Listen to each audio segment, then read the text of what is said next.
Bueno, hermanos queridos, es un gusto estar con ustedes.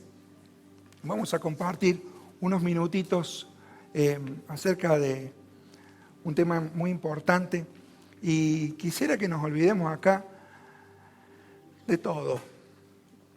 Lo que vamos a compartir no es un mensaje como el que domingo tras domingo nosotros escuchamos, sino que básicamente queremos ir compartiendo herramientas, distintos hermanos. En esta oportunidad, bueno, estoy compartiendo con ustedes, pero ir trayendo al liderazgo las herramientas que el Señor nos provee en su palabra para ser pertinentes al mundo en el que nosotros estamos viviendo. Entonces, yo creo que la iglesia del Señor tiene un alcance, tiene al alcance, mejor dicho, muchas cosas buenas.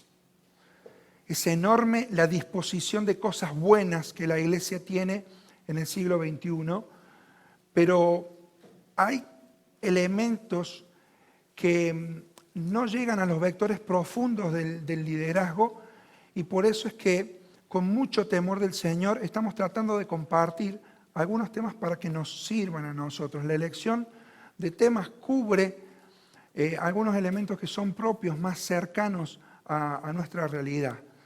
Y entonces, de allí que hemos compartido el encuentro anterior acerca de la actitud del líder, cuál debe ser la actitud en el liderazgo. Y hoy quisiéramos compartir algo acerca de la autoridad espiritual. Así que quiero invitarte a que abras conmigo la primera carta de Pedro en el capítulo 5.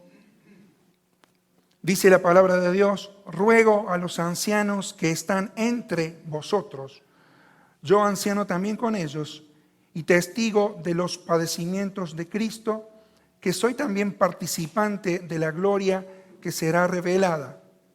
Apacentad la grey de Dios, que está entre vosotros, cuidando de ella, no por fuerza, sino voluntariamente, no por ganancia deshonesta, sino con ánimo pronto, no como teniendo señorío sobre los que están a vuestro cuidado, sino siendo ejemplos de la grey. Y cuando aparezca el príncipe de los pastores, vosotros recibiréis la corona incorruptible de gloria. Y vamos a leer ahora el mismo pasaje, pero en un solo versículo, en la Nueva Traducción Viviente que tenemos puesta aquí adelante nuestro, y lo vamos a leer todos juntos a una voz. Vamos. No abusen de la autoridad que tienen sobre los que están a su cargo, sino guíenlos con su buen ejemplo. Muy bien, estamos entonces plantados en la primera carta de Pedro. Pedro está escribiendo a 5 provincias que componen el Asia Menor dentro del Imperio Romano. Están pasando tiempos muy difíciles y Pedro les está escribiendo alentándoles con el fin de que ellos puedan soportar con la ayuda del Señor el tiempo de la persecución. Pedro termina en su carta hablando a los líderes cómo gestionar la iglesia del Señor en medio de tiempos difíciles. Y vos y yo no estamos ajenos al tiempo que nosotros estamos viviendo hoy. Muchos de nosotros nos preguntamos o nos cuestionamos: ¿por qué, Señor, no me tocó otro tiempo? ¿Por qué no me tocó otra gente? ¿Por qué no me tocó otro lugar? Y la verdad es que Dios nos ha puesto aquí y ahora porque tiene un propósito con nuestra vida y con nuestro ministerio. Entonces, los líderes pasan también momentos de dificultad, y en el liderazgo es imposible pasar este trance no solamente cargando con las cargas habituales de lo que carga al mundo, sino también con las cargas además que son propias del liderazgo. Pedro termina su carta invitándonos a pastorear, y esto de pastorear implica alimentar, implica guiar, implica cuidar al rebaño y sus enemigos. Hermanos, nadie, ninguno de nosotros pasa por el liderazgo sin tener las marcas que eso conlleva. Pedro les está diciendo entonces aquí a los responsables que tengan cuidado de cómo gestionar en tiempos de crisis. Y vos y yo no estamos ajenos al tiempo que nosotros estamos viviendo hoy. Es un tiempo donde el liderazgo en el plano mundial, en todos los estratos, está atravesando una profunda crisis. Y puntualmente el tema de la autoridad también.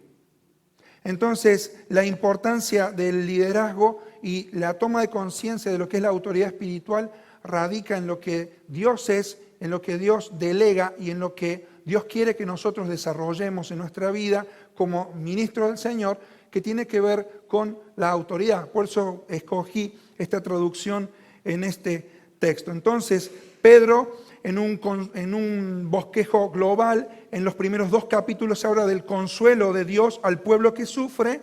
Desde el capítulo 2 al final del 4 habla de la conducta del pueblo de Dios en medio del sufrimiento. Y finalmente, en el capítulo 5, a manera global, habla del cuidado del pueblo de Dios en medio del sufrimiento. Quiero que notes, por favor, en esta traducción que acabamos de leer, porque la tomo como referencia aquí, las palabras entre, que están allí en el versículo 1, en el versículo 2, que la contrapongamos con la palabra sobre. ¿Alguien sabe técnicamente cómo se llama esta palabra entre o la palabra sobre? En la segunda hora vamos a tener una instancia donde vamos a poder hablar todos, vamos a compartir un tema que me parece que es urgente. Es una preposición, correcto. Si estamos ante teólogos acá, ¿qué vamos a decir tanto? Bueno, no hace falta ser teólogo, ¿no? Eso nos enseñaron en cuarto. En cuarto nos enseñaron esto. Entre. La Biblia dice que los líderes estamos entre. No estamos por encima ni tampoco estamos por abajo. Y la misma palabra está cuando Pablo se refiere a los líderes en Hechos capítulo 20 y dice de la siguiente manera en el versículo 28. Y nota esto, por favor. Por tanto, mirad vosotros y por todo el rebaño en que el Espíritu Santo os ha puesto por obispos para apacentar la iglesia del Señor, la cual Él ganó por su propia sangre. Porque yo sé que después de mi partida entrarán en medio de vosotros lobos rapaces que no perdonarán al rebaño. Y de vosotros mismos se levantarán hombres que hablen cosas perversas para arrastrar tras sí a los discípulos. Mira aquí que vuelve a repetirse el mismo concepto. El pastor está entre el rebaño, las heredades, como técnicamente podríamos traducir en el pasaje aquí de 1 Pedro, pero en medio de las heredades de las ovejas del Señor, también como hay pastores, hay ¿qué cosa? Hay lobos rapaces. Y yo no sé si en tu iglesia ha pasado esto, ¿no? De ovejas disfrazadas. No, mejor dicho, lobos disfrazados de ovejas. Qué importante entonces que recordemos estos elementos. Vamos a empezar a completar algunas cositas allí en nuestras páginas, en nuestras hojas. ¿Qué ve Pedro en el pasaje que nosotros empezamos a leer aquí? En primer lugar, Pedro ve al líder como un ministro. Ministro para la gente. Y esto comporta el pastorear sirviendo y no siendo servidos. Lo que acabamos de leer también nos presenta a un perfil del liderazgo como un mentor para la gente, es decir, alguien que invierte deseosamente en el rebaño que le ha sido confiado. En tercer lugar, también el líder es visto aquí como un monitor para la gente, es decir, como alguien que está sobreviendo, que está auditando la situación espiritual y tomando con esos datos que recaba algunas decisiones que sean pertinentes para la hora que se está viviendo. Y también Pedro presenta aquí al líder como un modelo para la gente. Es muy interesante la palabra griega que Pedro utiliza aquí, la palabra tipos, de allí viene la palabra tipografía, es una marca, una impresión. Y esto es un ejemplo que va demostrándose en el propio vivir. Es decir, el líder lo que hace es tomar ejemplo de Cristo, y Cristo reproducido en la vida del líder es a la vez infundido en una vida práctica, en la vida de las ovejas que el Señor nos ha confiado. Quiero llamar la atención en estas preposiciones que acabamos de leer, en el sentido de que probablemente el peligro más devastador para la iglesia esté dentro de sí misma. Pero mucho más peligroso que eso es cuando el peligro más grande nos damos cuenta de que pueda estar dentro ¿de dónde? De nuestro propio corazón. Pedro anima a no liderar por fuerza, sino voluntariamente. Pedro anima a romper con la pereza y ser personas activas que sirvan al Señor y a la iglesia suya. Pedro también anima a no liderar por ganancia deshonesta. Y esto tiene que ver con las riquezas. Pero sobre todas las cosas, fíjense cómo llega al corazón de una cuestión que puede ser un peligro, una bomba de tiempo para una iglesia. Cuando una persona está en una situación de liderazgo y no tiene claro el tema de la autoridad espiritual.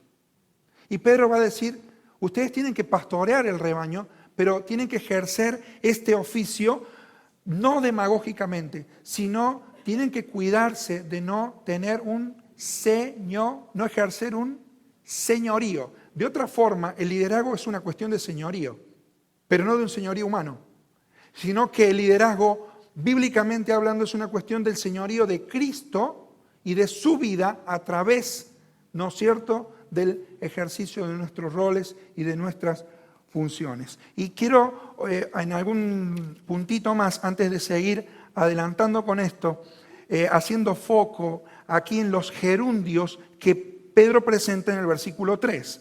Y dice, no teniendo señorío sobre los que están a vuestro cuidado, sino siendo. Podés subrayar la palabra teniendo, podés subrayar la palabra siendo.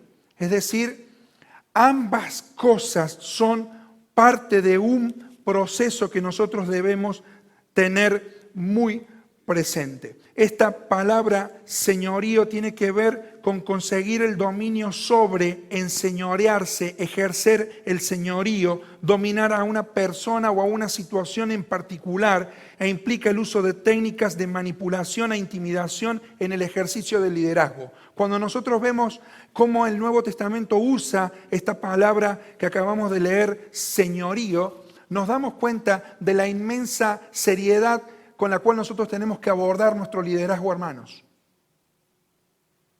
Porque cuando el Nuevo Testamento aplica esta palabra y aplica el ejercicio de esa influencia, lo aplica, por ejemplo, en Mateo 20, 25, cuando los gobernadores se enseñorean de las ciudades, los reinos.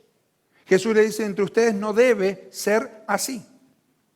El segundo uso que el Nuevo Testamento le da en Hechos capítulo 19 tiene que ver cuando los demonios poseen a las personas y ejercen un dominio que ellas no pueden contener. Fíjate, ¿no?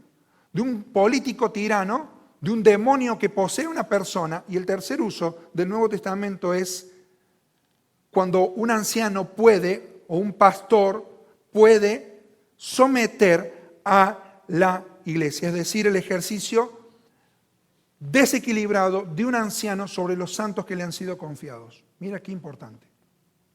De allí que es vital que nosotros entendamos qué es el tema de autoridad. El texto dice, no ejerzan ustedes este oficio, esta función pastoral, sin descuidar el tema de la autoridad.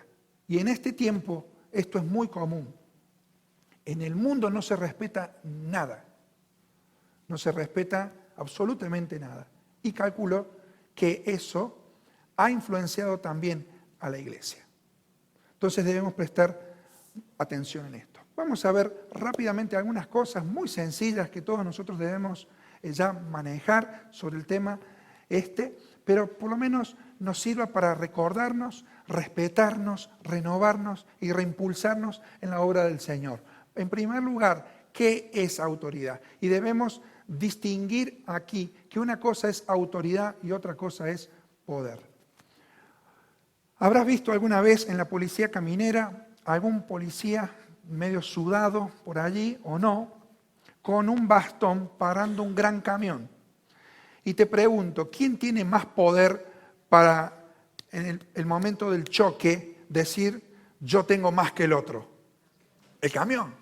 Sin embargo, el policía ante una vara de goma levantada hace que una semejante mole de hierro impulsada por un motor grande se detenga. Una cosa es poder y otra cosa es autoridad. El policía puede detener ese camión porque sencillamente tiene eso a su favor. Entonces, una cosa es autoridad y otra cosa es poder. El liderazgo, hermanos queridos, es un asunto de autoridad. Porque el mundo lo que codicia, ¿qué cosa es? Poder. Pero el cristiano puede desarrollar autoridad espiritual, que es distinto. Siempre le digo a la gente, usted para conocer a las personas debe verla mínimamente en dos situaciones. Vos para conocer a la gente necesitas verla en el dolor. Y allí te va a manifestar lo que realmente hay en su vida. Pero también mírala a la persona en una situación de poder y la vas a conocer. Entonces, el mundo codicia el poder, pero solo Dios da autoridad espiritual. Y más aún, Dios quiere que vos y yo tengamos autoridad espiritual, pero yo debo estar bajo autoridad para poseer esa autoridad. En otras palabras, si yo no estoy sujeto como líder de la iglesia del Señor en este lugar, con un equipo de hermanos que también me acompañan, yo no voy a poder, si no estoy sujeto al señorío de Cristo, no vamos a poder llegar a ningún lado. Entonces el liderazgo es un asunto de autoridad. En otras palabras, la autoridad es lo que hará efectivo todo lo que yo pueda hacer para Dios. Y hay dos conceptos globales que compartir. En primer lugar, ahí está la autoridad delegada. Y cuando hablamos de autoridad delegada, empezamos diciendo de que Dios mismo, en sí mismo, tiene autoridad por lo que Él es. La autoridad es el fundamento del trono de Dios. Jesús, cuando confrontó a Pilato, le dijo, ¿se acuerdan? Capítulo 19 de Juan, versículo 11. No tendría autoridad si no fuere dada ¿de dónde? De arriba. Romanos capítulo 13, versículo 1 también nos habla de que toda autoridad es dada o puesta por Dios. Y Hebreos capítulo 1 dice que Dios sostiene todas las cosas siendo el creador con la palabra de su poder. Y esto comporta que la autoridad de Dios y la palabra autorizada y autoritativa de Dios es suficiente. Y en primer lugar, cuando hablamos de autoridad, hablamos de que la autoridad es intrínseca eternamente en Dios. Ahora, esta autoridad ha sido dada gloriosamente a la humanidad. Y en el jardín del Edén, Dios nos dio maravillosas capacidades. Una tiene que ver con la imagen y otra tiene que ver con la semejanza, una tiene que ver con la moralidad y otra tiene que ver con la autoridad. En Génesis capítulo 1 nos dice la Biblia de que Dios le dijo al hombre que señoree sobre todas las cosas. ¿Y eso qué es? Ejercicio de autoridad, gloriosamente dada. David recoge este concepto y en el Salmo 8 vuelve a recordar esto. Lo coronaste al hombre de gloria, de honra, y todo lo pusiste debajo de sus pies. Luego, Hebreos tomará este salmo y lo aplicará a Cristo, diciendo, todavía hay una parte pendiente para que todo sea sometido a los pies del Rey Jesús. Pero aquí vemos que la autoridad delegada es fundamento del trono de Dios, Dios la da al hombre, pero la autoridad es la finalidad de Satanás. Siempre que Dios dice, este es el camino, Satanás dice, este es el alternativo. La autoridad es cedida legalmente a Satanás porque la finalidad de él es tomarla para sí. Cuando leemos, por ejemplo, en Isaías capítulo 14 o en Ezequiel capítulo 28, él dice de esta forma: yo subiré, me sentaré en las alturas, en el trono de Dios, y seré semejante al Altísimo. Satanás sabía en sí mismo que no podía ser igual a Dios. Cuando nosotros leemos, aunque no sé hebreo, pero vemos con suficiencia, puedo decirte esto, la palabra para semejanza allí no tiene que ver con algo que sea igual, sino que tiene que ver con autoridad. Lo que Satanás quería era autoridad para sí. Cuando Satanás es expulsado del cielo, viene al hombre que le había recibido de parte de Dios autoridad para señorear, para fructificar, para administrar al mundo. ¿Qué pasa? Legalmente nosotros le cedemos la autoridad ¿a quién? A Satanás. Y cuando en el tiempo de la tentación Jesús confronta a Satanás, él le lleva a las alturas y allí en el pináculo le muestra los reinos y le dice: todo esto te daré si postrado me adorares. Pero también Lucas, dentro de los evangelios sinópticos, marca una nota más allí. Dice: porque a mí me ha sido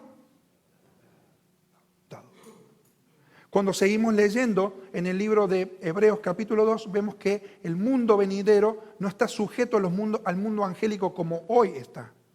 Por eso dice 1 Juan capítulo 5, hermanos, que el mundo entero yace, duerme en el regazo del maligno. Y Satanás es el Dios de este siglo, el príncipe, el Dios de este mundo, el príncipe, etcétera, etcétera. Que ustedes ya saben, nada más esto estoy refrescándolo. Entonces, qué importante que es recordar esto. La autoridad espiritual es el gran tema controversial de todo el universo. Así de simple. Y cuando Dios nos llama a nosotros a ejercer esta función de ministerio, tenemos que tener en esto mucha seriedad. Ahora, este Cristo que es Dios se hace hombre, como vimos en Filipenses capítulo 2, Él muere en la cruz, Él resucita, Él es exaltado y recibe un nombre que es sobre todo nombre, para que en el nombre de Jesús se doble toda rodilla de los que están en los cielos, en la tierra, debajo de la tierra, y toda lengua confiese que Jesucristo es el Señor, para gloria de Dios Padre. Entonces, la autoridad es la funcionalidad del reino de Dios. El reino de Dios funciona con la autoridad que Cristo ha tenido al morir en la cruz por nuestros pecados, al derramar su sangre, limpiarnos de toda iniquidad, de toda transgresión y maldad, pero habiendo resucitado y habiendo sido y siendo por siempre y para siempre el Señor de señores. Por eso cuando nosotros hablamos, hermanos, de la autoridad espiritual en el gobierno de la iglesia, tenemos invariablemente que referir este tema al señorío de Cristo. Y esto implica que Cristo recuperó el dominio que el hombre le había dado en el Edén. Hebreos capítulo 2, Romanos capítulo 8, y cuando hablamos de autoridad espiritual, entonces hablamos del señorío de Cristo, que estuvo sujeto a la autoridad del Padre, que en el ministerio terrenal sujetó con autoridad a los elementos de la naturaleza, tuvo autoridad sobre el tema de la enfermedad, sobre el tema de la muerte, sobre los demonios. Este Jesús que en su ministerio terreno enseñaba como quien tiene autoridad y despertaba la duda y la exclamación de los pueblos y de los religiosos. Este Jesús murió en la cruz, recibe un nombre que es sobre todo nombre, es el nombre del Señor. Y ante ese nombre todo el mundo se somete. Colosenses capítulo 1 habla incluso de la reconciliación cósmica que llegó a romperse por causa del efecto expansivo del pecado. Jesús delegó autoridad y poder, y aquí vamos, a la iglesia suya. Porque el resucitado es exaltado, pero con su exaltación eleva a la iglesia, y Filipenses capítulo 1 dice allí la palabra de Dios de la siguiente forma. Pablo ora por los Efesios, dice que nosotros podamos entender cuál es la supereminente grandeza de su poder para con nosotros los que creemos, según la operación del poder de su fuerza, la cual operó en Cristo, resucitándole de los muertos y sentándole a su diestra en los lugares celestiales, sobre todo principado y autoridad y poder y señorío, y sobre todo nombre que se nombra no solo en este siglo, sino también en el venidero, y sometió todas las cosas bajo sus pies, y lo dio por cabeza sobre todas las cosas. ¿A quién? A la iglesia, la cual es su cuerpo, la plenitud de aquel que todo lo llena en todo. El señorío de Cristo implica que la posición de la iglesia está en ese lugar, sentada en lugares celestiales en Cristo. ¿Y cuántos dolores de cabeza nosotros le damos a la cabeza, no?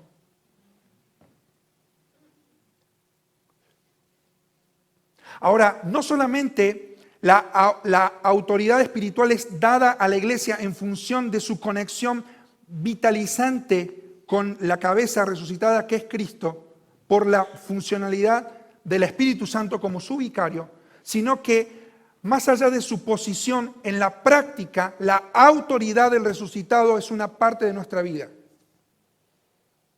Y al final del Evangelio de Mateo leemos lo siguiente: toda potestad me es dada en el cielo y en la tierra, por tanto, id y haced discípulos.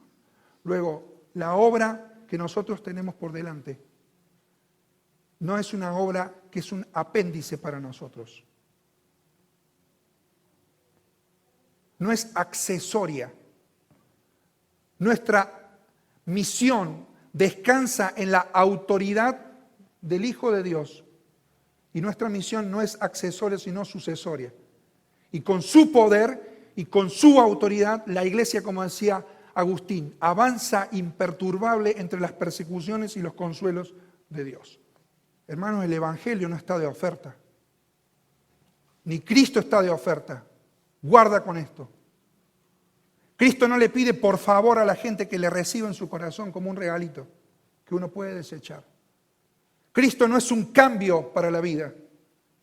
Cristo es la solución. Mucha gente busca ayuda en la iglesia, mucha gente te busca. Y ahora yo he aprendido a decirle a la gente: mira, nosotros te vamos a poder ayudar o no, pero la solución la tenés en alguien que vive y permanece para siempre.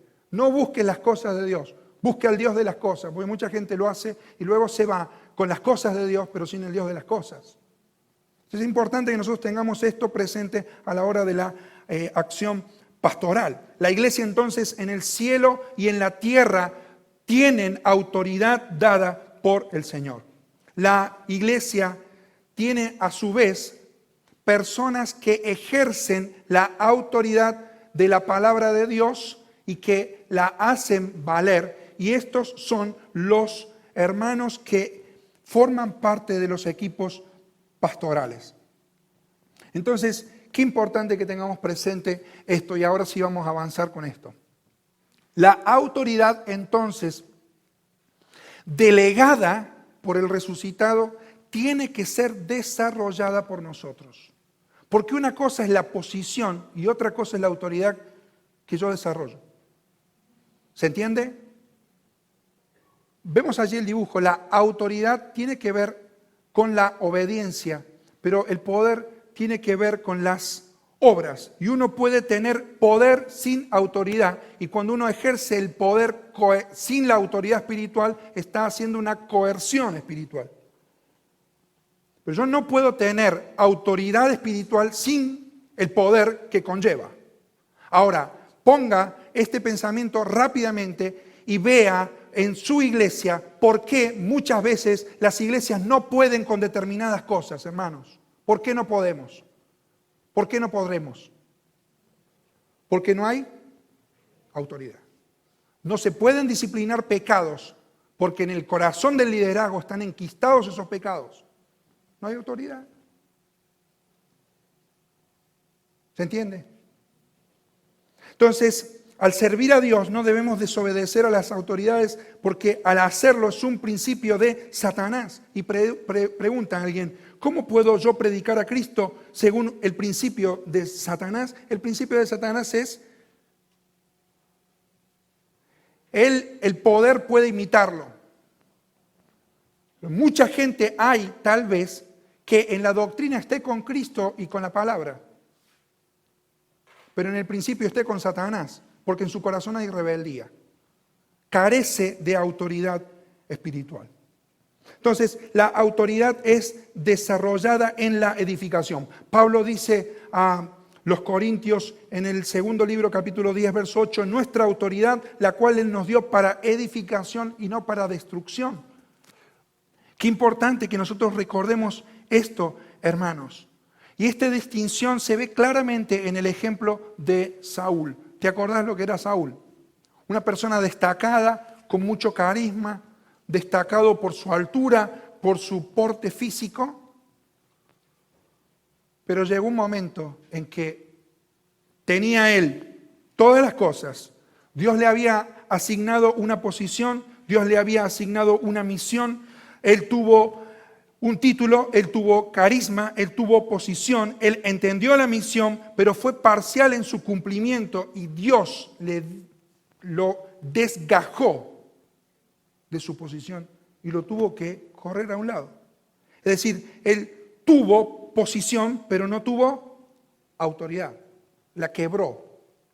¿Por qué? Porque le faltó carácter. Y esto es tan importante, el tema de la autoridad espiritual, que la desobediencia, dice el texto bíblico, equivale a ¿qué cosa? Al pecado de la adivinación. Lea primer libro de Samuel. El pecado de rebelión es equivalente a la adivinación, a la hechicería.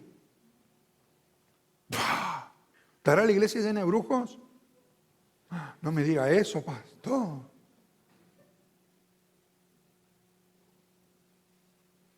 ¿No te das cuenta que muchas veces los lobos pueden estar entre? Y hay que quitarles la careta. Tenemos mucho más. ¿Cómo yo puedo identificar a una persona con autoridad espiritual? Primero, por su conocimiento bíblico. Porque decir, bueno, tenemos autoridad espiritual es algo místico. ¿De dónde yo me agarro? ¿De dónde vos te agarrás para empezar a ver este tema? De la palabra. ¿Por qué? El Espíritu Santo es el vicario de Cristo y nos ha dado la palabra profética más segura. Luego, ¿cómo yo puedo conocer a una persona con autoridad espiritual? Y primero, por su conocimiento bíblico.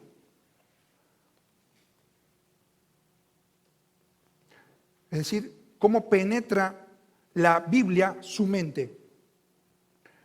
Ahora, un elemento segundo tiene que ver con el comportamiento de esa persona. Es decir, el conocimiento y la conexión de la Biblia con la vida de la persona refiere a la experiencia de vida. Y esto implica, ¿qué estoy haciendo yo con lo que sé? El otro día estuvimos hablando con una persona asistiendo a un hermano que no es de mi iglesia. Pero vienen a la consulta y se dan cosas, ¿no? Una persona con cierto nivel de ascendencia y de influencia, con un gran conocimiento de la palabra. Pero adentro suyo es un hervidero la pornografía. Y en una situación de abuso, uno pregunta, ¿realmente, hermano, cómo es que se condice lo que conoces y cómo está conectado con mi comportamiento? Entonces, está bien todo lo que yo digo, pero ¿lo hago? Yo no estoy aquí en ninguna posición de superado. ¿Cuántos años tiene al frente del liderazgo? Y mira cómo su vida y su comportamiento está en condicencia con su conocimiento. Número 3, la comprobación. Es decir, no solamente el tiempo que tiene, sino esto refiere a la valoración de los resultados. ¿Cómo le fue a la persona con lo que hizo, con las decisiones que tomó? ¿A dónde fue a parar su familia? Porque los años solos no traen madurez. Los años solos, ¿qué traen? Vejez. ¿O no? Claro. Muchos años con lo mismo no significa nada. Si estoy haciendo las cosas mal o estoy haciendo las cosas mediocremente. ¿No te parece? Y porque siempre lo hicimos así. Entonces, autoridad espiritual se respalda con conocimiento bíblico, con un comportamiento condicente, pero con la comprobación concreta de resultado. Cómo Dios bendice esa vida, ese matrimonio, esa familia, esa iglesia. Qué nivel de dinámica espiritual vemos allí. ¿Tiene resultado su vida? Es una persona con autoridad espiritual. ¿Cómo Dios obró? Como decía también otro pensador, si tú puedes explicarlo, no es Dios. Hay muchas cosas en nuestras vidas que no las podemos explicar porque Dios ha obrado en tu vida.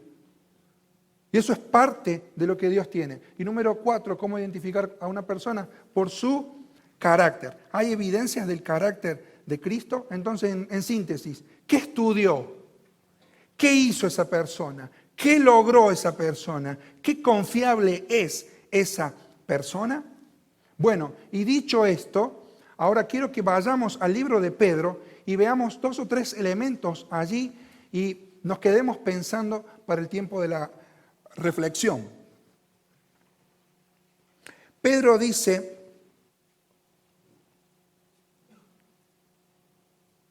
que nosotros tengamos cuidado en cómo gestionamos los tiempos de crisis y la iglesia del Señor.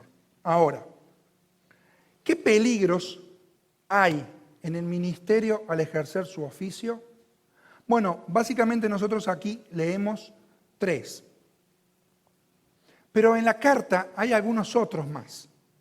Pedro dice que nos abstengamos de los deseos carnales que batallan contra el alma. Y yo te pregunto, hermana querida, hermano, ¿con qué estás luchando vos?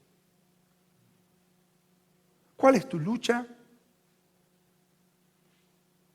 Pedro trata recurrentemente el tema de la sumisión, la sujeción mutua. Y el líder, más que cualquier otro miembro de la iglesia, debe practicar la sumisión piadosa en áreas muy sensibles que constituyen en emboscadas del enemigo donde muchos han caído.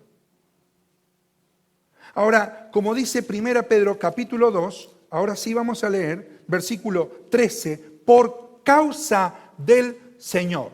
El peligro número 1 que yo debo tener presente es, en un aspecto público, cómo es mi comportamiento social. Dice allí, someteos a toda institución humana, ya sea el rey como al superior.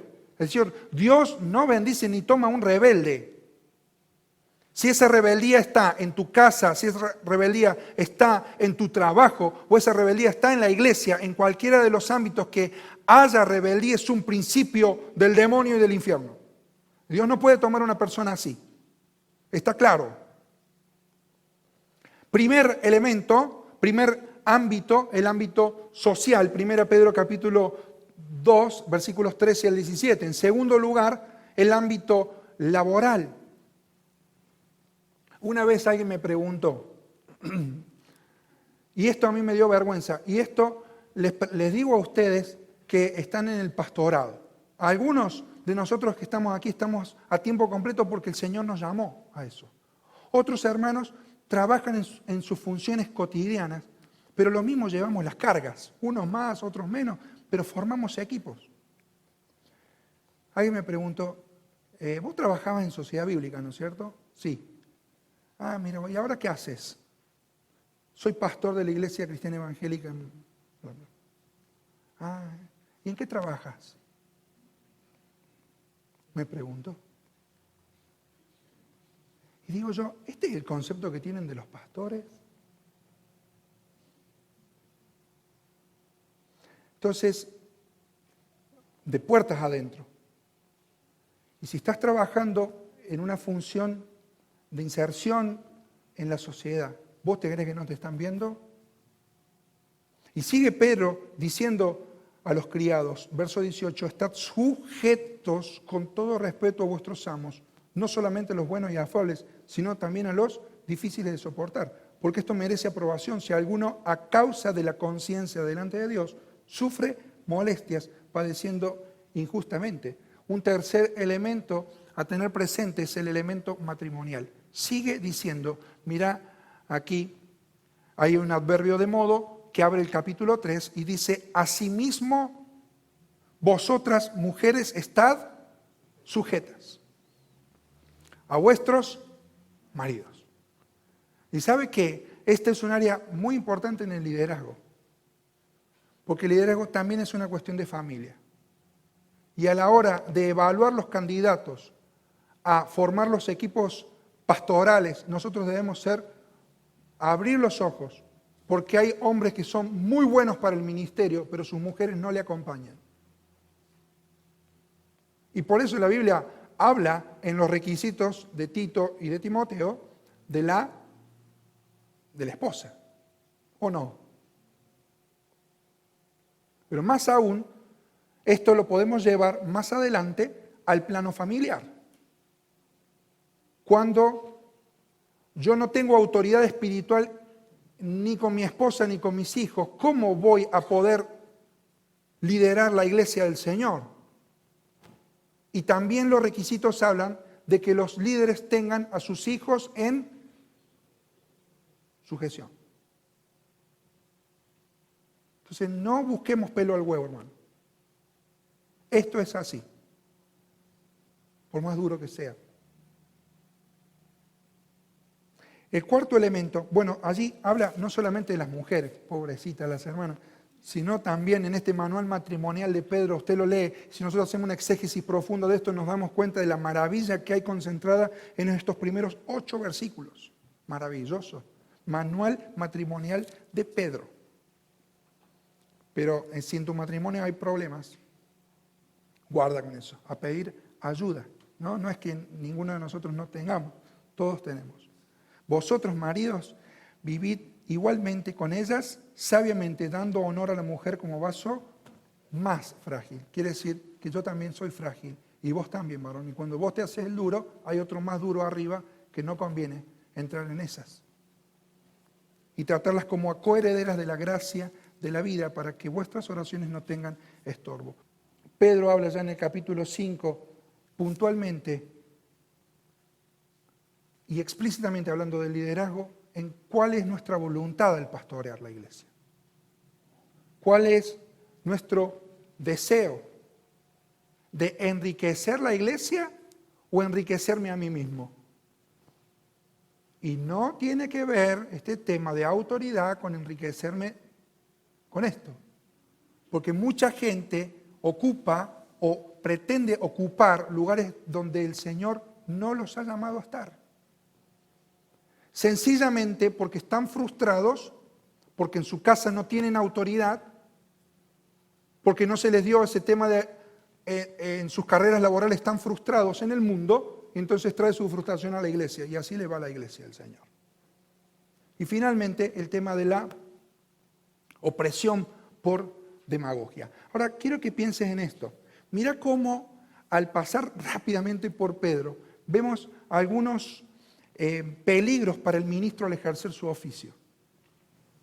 Pero va desde lo público a lo privado, y va desde lo social, desde lo masivo, pero va bajando hasta encontrarse con el corazón del líder.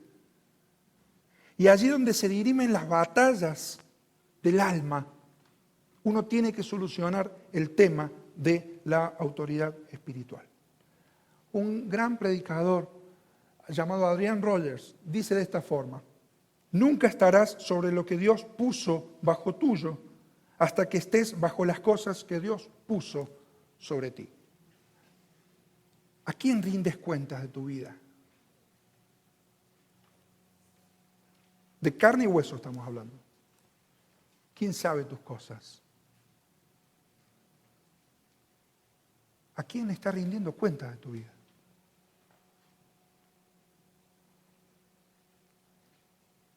Aquí somos todos mayores. Hermanos, ¿cómo está nuestra sexualidad?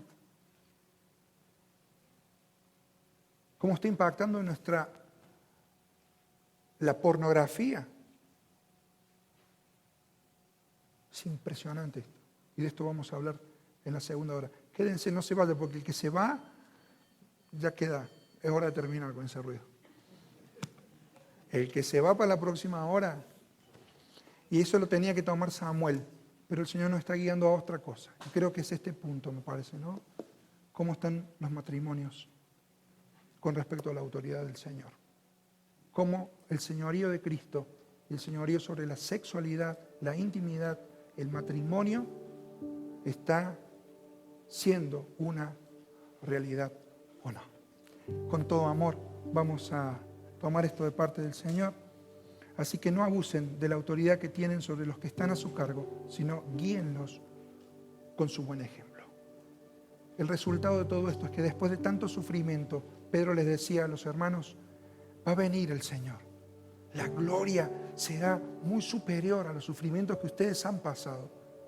Y a los pastores les dice lo mismo. Cuando aparezca el príncipe de los pastores, ustedes recibirán corona de gloria. Y en eso quiero alentarte, hermano. Vamos a orar. Allá en el lugar donde estás.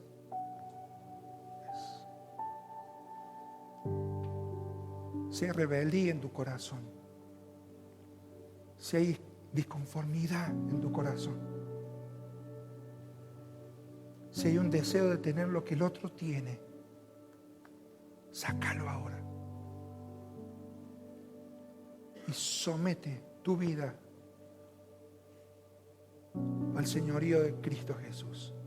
Él murió por tus pecados, Él está exaltado y pronto volverá. ¿Sabes qué, hermano? Su recompensa viene con Él para tu vida. Deja esas cosas que han paralizado el poder en la iglesia local en las manos del Señor ahora. Y pide perdón.